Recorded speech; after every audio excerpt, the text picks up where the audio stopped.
आप जुड़े हैं एमएनटी न्यूज नेटवर्क के साथ और देख रहे हैं एमएनटी की पाठशाला। साथियों, एमएनटी की पाठशाला में आज से हम संवैधानिक आरक्षण नीति इस विषय पर एक व्याख्यानमाला शुरू कर रहे हैं। एक बृहद व्याख्यानमाला ये होगी। इसमें लगभग 10 से 12 दिनों तक हम विभिन्न मुद्दों पर चर्चा करेंगे।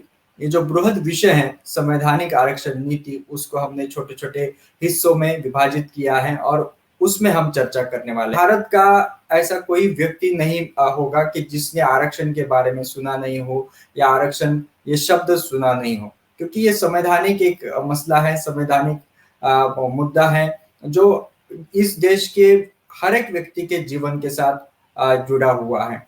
ये जो संवैधानिक आरक्षण नीति क्या है, इसको समझना बहुत आवश्यक है। साथियों, ये जो व्याख्यान माला में हम जो चर्चा करने जा रहे हैं इस विषय पर संवैधानिक आरक्षण नीति में, इसमें हम विभिन्न पहलुओं को लेकर के चर्चा करने वाले हैं। जैसे कि भारत का जो मूल संविधान है, अर्थात जिसमें 1950 में वो जो लागू किया गया, जो अस्तित्व में आया, उसमें उसमें अमेंडमेंट या संशोधन होने से पूर्व क्या क्या आरक्षण के प्रावधान थे, उसको लेकर के हम चर्चा करने वाले हैं। और उसके साथ साथ हम ये देखने वाले हैं कि आरक्षण के बारे में कौन कौन सी गलत फहमियां लोगों में है, कौन कौन सी गलत धारणाएं लोगों में है, और वो गलत धारणाएं क्यों हैं, उसके क्या क्या वजह है, और उसके क्या क्या दुष्परिणाम हुए हैं रोजमर्रा के जीवन पर या लोगों पर, और उन दुष्परिणामों को दूर करने के क्या उपाय हैं, ये हम आने वाले दिनों में चर्चा करने वाले हैं। साथियों, आपको ये भी बताएं कि ये जो आरक्षण है इसको लागू करने के लिए क्या किया जाना चाहिए, जिन व्यवस्थाओं में, जिन क्षेत्रों में इसको लागू किया जाना चाहिए था, वो वहां तक कितनी हुई है, और उसको लागू करने के लिए क्या उपाय हो सकते हैं, और जिन क्षेत्रों में आरक्षण अभी तक लागू नहीं किया गया है उस वहां पर भी कैसे इसको लागू किया जा सकता है, इसको भी लेकर के हम इस श्रृंखला में चर्चा करने वाले हैं। तीसरा, हम ये भी आगे चर्चा करने वाले हैं कि जिन क्षेत्रों में आरक्षण लागू किया गया है वहां पर मूल्यवासी बहुजनों का जो प्रतिनिधित्व है, अर्थात पिछड़े वर्गों का जो प्रतिनिधित्व है, वो कैसे बढ़ाया जाए, इसके ऊपर चर्चा होगी। तो पूरी श्रृंखला हम सबके लिए आवश्यक है। जो साथी कॉलेजों में पढ़ रहे हैं, यूनिवर्सिटीज में पढ़ रहे हैं, विभिन्न इंस्टीट्यूट्स में पढ़ रहे हैं, उनके लिए ये पूरी श्रृंखला बहुत आवश्यक है। आप इसको जरूर सुनिएगा। जो साथी जो दर्शक सरकारी कर्मचारी हैं, सरकारी या गैर सरकारी जो क्षेत्र हैं, वहां पर जो भी काम कर रहे हैं, उन सभी के लिए आज का ये जो हमारी श्रृंखला है संवैधानिक आरक्षण नीति पर, ये उनके लिए भी आवश्यक है। तो आप सभी से हम रिक्वेस्ट करेंगे कि पूरी श्रृंखला में हमारे साथ बने रहिए। रोज वीडियो इसके ऊपर अपडेट होंगे, अलग अलग विषयों के ऊपर इस वीडियो में हमारे साथ होंगे, और आप इसको एमएनटी न्यूज नेटवर्क के फेसबुक और यूट्यूब पर इसको देख सकते हैं। इसके अपडेट्स मिलने के लिए आप कृपया वीडियो के नीचे जो सब्सक्राइब का बटन है, अगर यूट्यूब पर आप देख रहे हैं इस कार्यक्रम को, तो सब्सक्राइब का बटन है उसको दबाइए, और साथ ही बेल आइकॉन का भी बटन दबाइए। अगर आपने पहले से ही यूट्यूब पर हमें सब्सक्राइब किया है लेकिन बेल आइकॉन अगर आपने ऑन नहीं किया तो कृपया ऑन कीजिए। और जो साथी फेसबुक से हमारे साथ जुड़े हुए हैं, अगर आपने फेसबुक के हमारे एमएनटी न्यूज नेटवर्क के पेज को लाइक और फॉलो नहीं किया है तो कृपया लाइक और फॉलो कीजिए, और फेवरेट मोड में आप रखिए, ताकि आपको रोज के अपडेट्स मिलते रहे। और ये जो हम कार्यक्रम हम कर रहे हैं, हमारी जो चर्चा होने वाली, इसमें जो हमारे व्याख्याता हैं डॉक्टर हेमंत त्रिपुरे जी, आप क्षेत्रीय भविष्य निधि आयुक्त हैं सोलापुर महाराष्ट्र में, भारत सरकार के अधिकारी हैं आप आपके साथ हम ये चर्चा करने वाले हैं कि संवैधानिक आरक्षण नीति क्या है। तो डॉक्टर हेमंत त्रिपुरे जी जो हैं, ये संवैधानिक आरक्षण नीति पर देश भर में प्रशिक्षण लेते हैं, कार्यशाला लेते हैं। आपने इसके ऊपर लेखन भी किया है। तो इनके साथ हम ये पूरी जो श्रृंखला में चर्चा करने वाले हैं। तो मैं आप सभी से पुनः एक बार रिक्वेस्ट करूंगा कि इस वीडियो को शेयर कीजिए, और आपके आने की आप दस्तक दीजिए। वीडियो में आप लाइक और कमेंट कीजिए, आपके आने की दस्तक दीजिए। इसको अपने मित्रों तक, अपने परिवारों तक इसको इस कार्यक्रम को देखिए। तो मैं आमंत्रित करूंगा डॉक्टर हेमंत त्रिपुरे सर को, और चर्चा को शुरुआत करते हैं। जी डॉक्टर साहब, बहुत बहुत स्वागत है एमएनटी न्यूज नेटवर्क के इस हमारी विशेष श्रृंखला में, जिसके आपके साथ जो हम चर्चा करने वाले संवैधानिक आरक्षण नीति पर। जी, बहुत बहुत स्वागत है सर उपस्थित सर। जय भीम टू ऑल। सर मैं आपसे जानना चाहूंगा शुरुआत में कि इस अभी आज की जो श्रृंखला आपके साथ शुरू की है, हमने एक 26 तारीख को आपके साथ एक प्रास्ताविक कार्यक्रम भी किया था, इसकी भूमिका हमने समझाई थी। अब सीधा विषयों को ऊपर जो मुद्दे हैं उसके ऊपर चर्चा में हम आएंगे। इस वीडियो में आप हमारे साथ हमारे दर्शकों को कार्यकर्ताओं को कौन से मुद्दे हैं जो जिसके ऊपर हम बातचीत करने जा रहे हैं?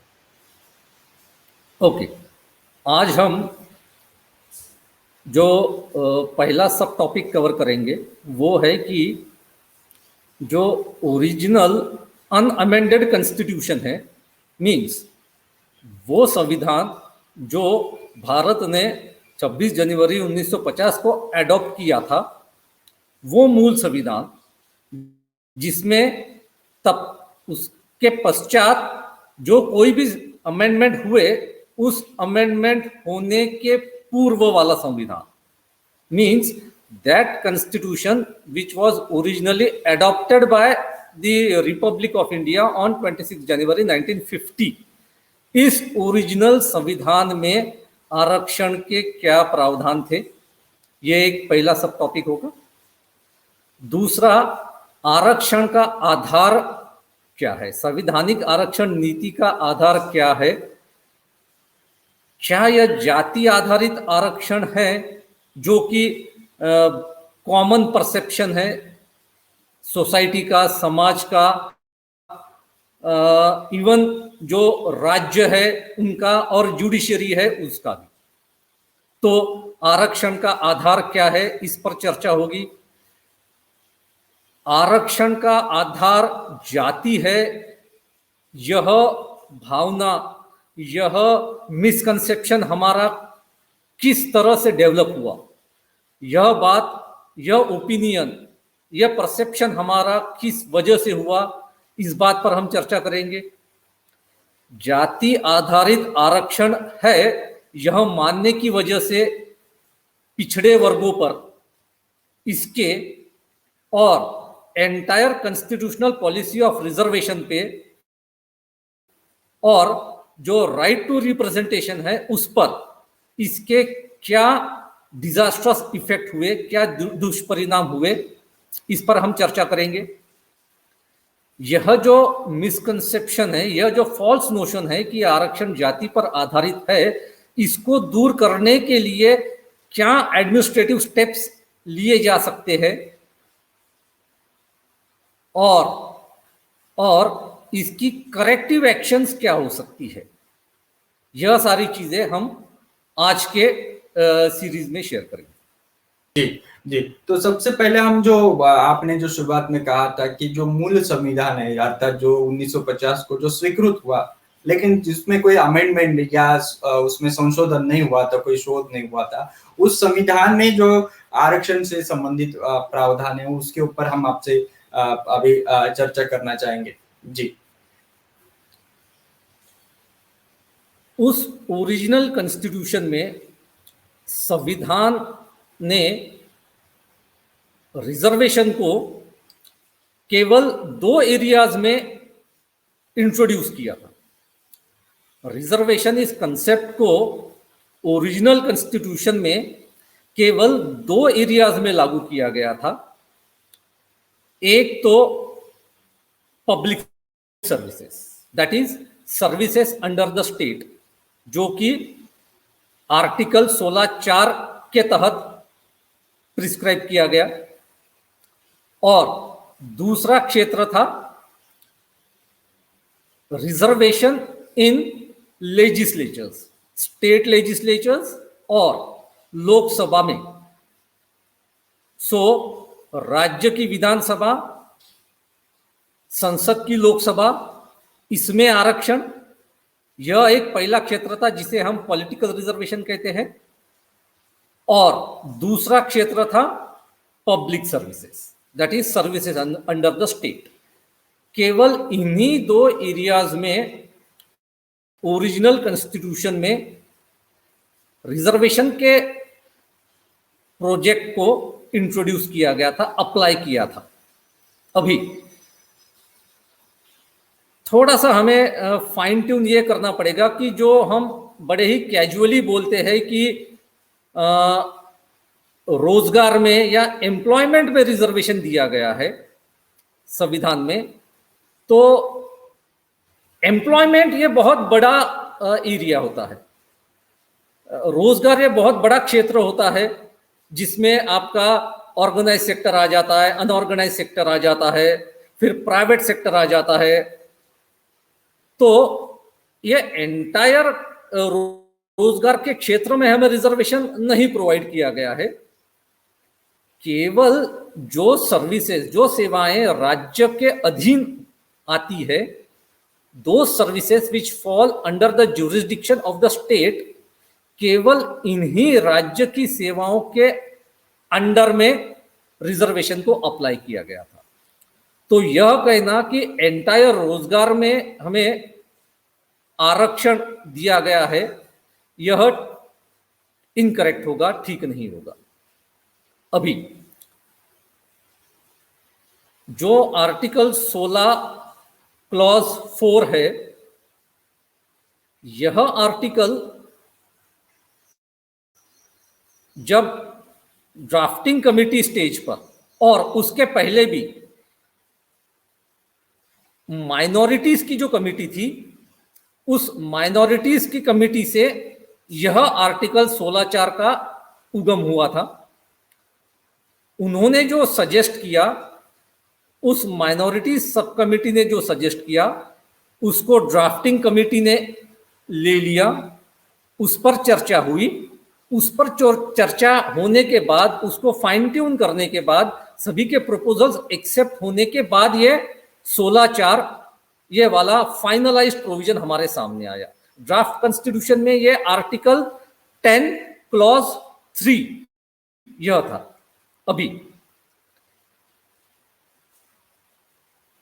इस आर्टिकल 16(4) में आप देखिए कि बैकवर्ड क्लासेस यह टर्म यूज की गई है कि राज्य की उन सेवाओं में जहां पर पिछड़े वर्गों का पर्याप्त प्रतिनिधित्व नहीं है, वहां पर reservation in appointment and post लागू किया जाए। इस तरह के जो वर्डिंग्स है उसमें शेड्यूल कास्ट, शेड्यूल ट्राइब्स ये टर्म यूज नहीं की गई है।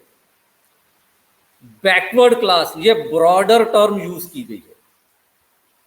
सो ओरिजिनल कॉन्स्टिट्यूशन में पब्लिक सर्विसेज में बैकवर्ड क्लासेस को रिजर्वेशन का प्रोविजन किया गया था। यह एक बात।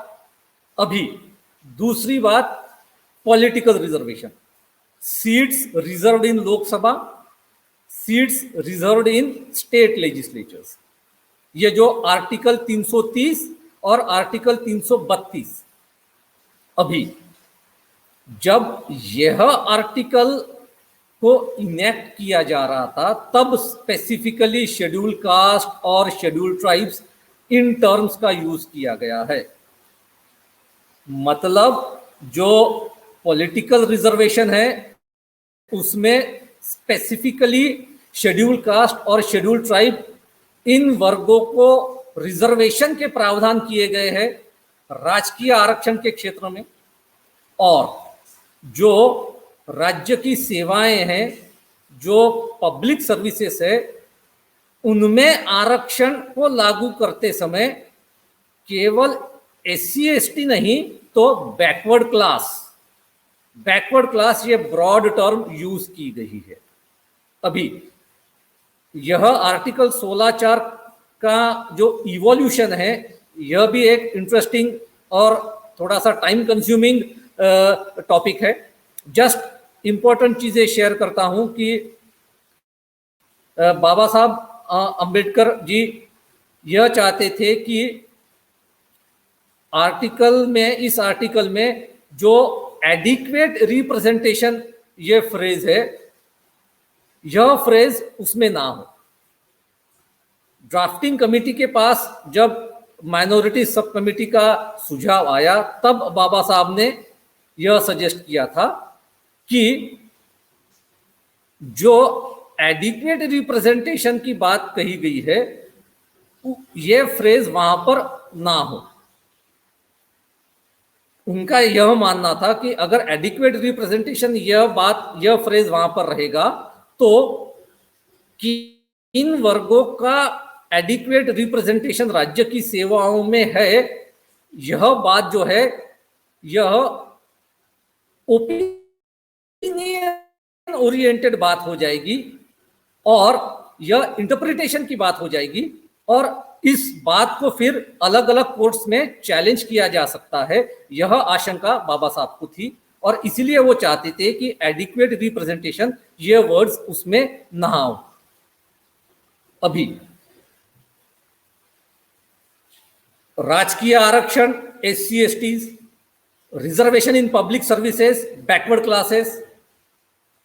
एक बात यहां पर मेंशन करना चाहूंगा कि हायर एजुकेशन या एजुकेशन के क्षेत्र में आरक्षण देना चाहिए, इस तरह की कोई चर्चा नहीं हुई थी और इस तरह का कोई भी प्रावधान ओरिजिनल कॉन्स्टिट्यूशन में नहीं था। जो संविधान हमने अडॉप्ट किया है 1950 को, उस ओरिजिनल कॉन्स्टिट्यूशन में उच्च शिक्षा में रिजर्वेशन यह प्रावधान नहीं था। सो उच्च शिक्षा में आरक्षण का प्रावधान यह संविधान में बाद में आया, 1 साल के बाद आया, 1951 में आया, और वो भी जब पहली अमेंडमेंट करने की जरूरत पड़ी। उसका भी एक कारण है कि सुप्रीम कोर्ट ने एक जजमेंट में, जो तमिलनाडु से, मद्रास प्रोविंस से रिलेटेड था, चंपकम डोरई राजन, इस केस में मद्रास प्रोविंसेस में मेडिकल और इंजीनियरिंग कॉलेजेस में जो शिक्षा में जो सीट्स आवंटित की गई थी, अलॉट की गई थी, उस अलोकेशन को सुप्रीम कोर्ट ने स्ट्राइक डाउन कर दिया था। और इस वजह से जो साउथ इंडिया के रैशनलिस्ट और फियर्स लीडर है पेरियार रामास्वामी जी, उन्होंने एक बड़ा ही फियर्स एजिटेशन लॉन्च किया कि सुप्रीम कोर्ट ने जो इस allocation of seats medical and engineering में बैकवर्ड क्लासेस को जो सीट्स अलोकेट की गई थी, केवल बैकवर्ड क्लासेस को नहीं, वो व्यवस्था ऐसी थी कि समाज के सारे वर्ग को सीट्स का आवंटन किया गया था। Allocation of seats to all the social groups in the society, फिर वो ऊंची जाति के हो, फॉरवर्ड कास्ट के हो, बैकवर्ड कास्ट के हो, वो एंग्लो इंडियंस हो, वो क्रिश्चियंस हो, मुस्लिम्स हो, माइनॉरिटीज हो, सभी को एलोकेशन ऑफ सीट्स किया गया था। इस व्यवस्था को सुप्रीम कोर्ट ने 1951 के जजमेंट में उसको रोक दिया और इसके अगेंस्ट में पेरियार रामास्वामी जी को एजिटेशन करना पड़ा। उस एजिटेशन को ध्यान में रखते हुए, उस एजिटेशन को बाद में बाबा साहब अंबेडकर जी ने भी सपोर्ट किया था और सब्सिक्वेंटली फिर पहला अमेंडमेंट करना पड़ा कॉन्स्टिट्यूशन में, और आर्टिकल 15 में क्लॉज 4 ऐड करना पड़ा, इंसर्ट करना पड़ा। ओरिजिनल कॉन्स्टिट्यूशन में आर्टिकल 15 के तहत केवल 3 क्लॉजेस है, चौथा क्लॉज ये पहली अमेंडमेंट के तहत इंसर्ट करना पड़ा। तो मोटी बात यह है कि ओरिजिनल कॉन्स्टिट्यूशन में केवल पब्लिक सर्विसेज में आरक्षण था और बैकवर्ड क्लासेस को वो प्रावधान लागू किया गया था। SC ST को स्पेसिफिकली जो राजकीय आरक्षण है वहां पर यह टर्म यूज की गई थी। शिक्षा के क्षेत्र में आरक्षण यह पहले अमेंडमेंट के द्वारा संविधान में इंट्रोड्यूस किया गया because of the popular agitation of Periyar Ramaswamy ji. So यह एक बात मैं क्लैरिफाई करना चाहता था। सेकेंडली, जो कॉमन पार्लंस में, कॉमन डिस्कशंस में हम बोलते हैं कि यह रिजर्वेशन नहीं है, ये रिप्रेजेंटेशन है। So it is not a reservation but a representation. In this discussion, we try to equate the policy of reservation with representation. यानी अगर हम यह कहते हैं कि आरक्षण ना होकर यह प्रतिनिधित्व है, तो हम क्या कर रहे हैं, रिजर्वेशन को इक्वेट कर रहे हैं रिप्रेजेंटेशन के साथ। इसमें भी मैं थोड़ा सा करेक्शन ऐड करना चाहूंगा, जो मुझे लगता है कि रिप्रेजेंटेशन यह एक ऑब्जेक्टिव है, यानी फिर वो शिक्षा के क्षेत्र में रिप्रेजेंटेशन हो, वो राजकीय क्षेत्र में हो, लॉ मेकिंग में हो, वो पब्लिक सर्विसेज में हो या किसी भी सार्वजनिक क्षेत्र में हो, प्रतिनिधित्व या रिप्रेजेंटेशन ये कॉन्स्टिट्यूशन का एक गोल है, कॉन्स्टिट्यूशन का एक ऑब्जेक्टिव है। अभी इस ऑब्जेक्टिव को, इस गोल को हासिल करने के लिए, सिक्योर करने के लिए रिजर्वेशन यह एक व्यवस्था है, यह एक मीडियम बनाया गया है, यह एक माध्यम बनाया गया है। पॉलिसी ऑफ रिजर्वेशन यह एक माध्यम बनाया गया है so that the backward classes can secure their right to representation. So it is not completely correct to equate reservation with representation. Reservation यह एक मीडियम है, यह एक व्हीकल है, यह एक माध्यम है to achieve the larger objective of representation of backward classes. अभी हम बहुत सारे पिछड़े वर्गों के लोग यह भी थोड़ा सा मानते हैं कि रिजर्वेशन के इस वर्ड को लेकर जो नकारात्मकता आज समाज में है, देश में हम देख रहे हैं, इसके प्रेशर में आकर उनका यह सुझाव होता है कि हम रिजर्वेशन ये वर्ड यूज ना करें। लेकिन मैं आपको फिर से एम्फेटिकली ये कहना चाहूंगा कि एंटायर कॉन्स्टिट्यूशन मेकिंग प्रोसेस में रिजर्वेशन यह एक कंसेप्ट के तौर पर इवॉल्व हुआ है, और केवल कॉन्स्टिट्यूशन ड्राफ्ट करते समय ही नहीं, यह 1909 से लेकर बीच में साइमन कमीशन को लेकर, उसके बाद राउंड टेबल कॉन्फ्रेंसेस में, और उसके बाद सब्सिक्वेंटली ड्राफ्टिंग कमेटी और कॉन्स्टिट्यूएंट असेंबली में। सो जितना भी ये कंसेप्ट है, ये मैकेनिज्म है रिजर्वेशन का, इसको बहुत पीछे की हिस्ट्री है। केवल इस शब्द को आज नकारात्मक तरीके से कुछ लोग प्रेजेंट करते हैं, इसलिए इस शब्द को हमने यूज नहीं करना चाहिए, ऐसा कहना मुझे ठीक नहीं लगता। इस शब्द को शब्द की तरह नहीं, इसको कॉन्स्टिट्यूशनल प्रोजेक्ट और कॉन्स्टिट्यूशनल मैकेनिज्म की तरह देखना है।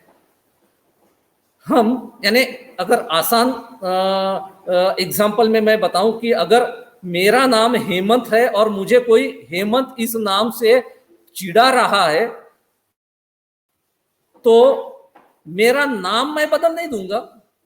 जो लोग मुझे मेरे नाम से चिढ़ा रहे हैं, उसकी वजह से मेरा नाम चेंज करना यह उस पर उपाय नहीं है। सो आई फील कि रिजर्वेशन ये शब्द का यूज ना करना, ऐसा जो सलाह देते हैं, I think it is not correct. Reservation is a right term, और ये ओरिजिनल कॉन्स्टिट्यूशन में ये टर्म ओरिजिनल आर्टिकल्स में इनकॉर्पोरेट किया गया है। यह भी बात बोली जाती है कि रिजर्वेशन ये टर्म कॉन्स्टिट्यूशन में कहीं पे भी लिखा गया नहीं है, ऐसा जो बोला जाता है यह गलत है। ओरिजिनल कॉन्स्टिट्यूशन में आर्टिकल 16(4) में रिजर्वेशन ये टर्म है, आर्टिकल 330 में ये टर्म है, आर्टिकल 332 में ये टर्म है, और अमेंडेड कॉन्स्टिट्यूशन में फिर 15(4) में भी ये रिजर्वेशन टर्म इंसर्ट किया गया। So there is nothing to means feel ashamed about this term called reservation. जी बहुत बहुत धन्यवाद डॉक्टर साहब, आज आपने हमारे साथ चर्चा की। पुनः अगले एपिसोड में हम आपसे लगातार बातचीत करते रहेंगे। और मैं दर्शकों का भी आभार व्यक्त करना चाहूंगा कि आपने ये वीडियो देखा। आज का वीडियो आपको कैसे लगा? आज के विषय पर जो चर्चा हुई उसके बारे में क्या आपके मन में कोई डाउट्स हैं, आपको कोई सवाल पूछना चाहते हैं, उनको आप कृपया कमेंट बॉक्स में लिखिए। और कमेंट बॉक्स में आप ये भी लिख सकते हैं कि आपको आने वाले एपिसोड में क्या आपको समझना आवश्यक लगता है, कौन सी बातों को आप समझना चाहते हैं संवैधानिक आरक्षण नीति पर। जो हमारे विषय हैं उन श्रृंखला के बाद हम कोशिश करेंगे कि आपके सवाल, आपके जो मुद्दे हैं उसको उसके ऊपर भी हम गौर करें। तो आपने इस वीडियो देखा है इसलिए पुनः एक बार आपका आभार व्यक्त करते हैं। और जाते-जाते आपको ये भी बताना चाहेंगे कि एमएनटी न्यूज़ नेटवर्क के फेसबुक और यूट्यूब चैनल को, फेसबुक पेज को आप लाइक और फॉलो कीजिए और यूट्यूब चैनल को सब्सक्राइब और उसका बेल आइकॉन भी ऑन करें और इस वीडियो को शेयर कीजिए। और जो भी वीडियोस अभी आने वाले हैं उसके लिंक हम डिस्क्रिप्शन बॉक्स में ज़रूर देंगे। तो पुनः एक बार आपका धन्यवाद। पुनः मिलते हैं कल के दूसरे वीडियो पर इसी समय। बहुत-बहुत धन्यवाद। जय भीम, जय भू निवासी, जय भारत, जय संविधान।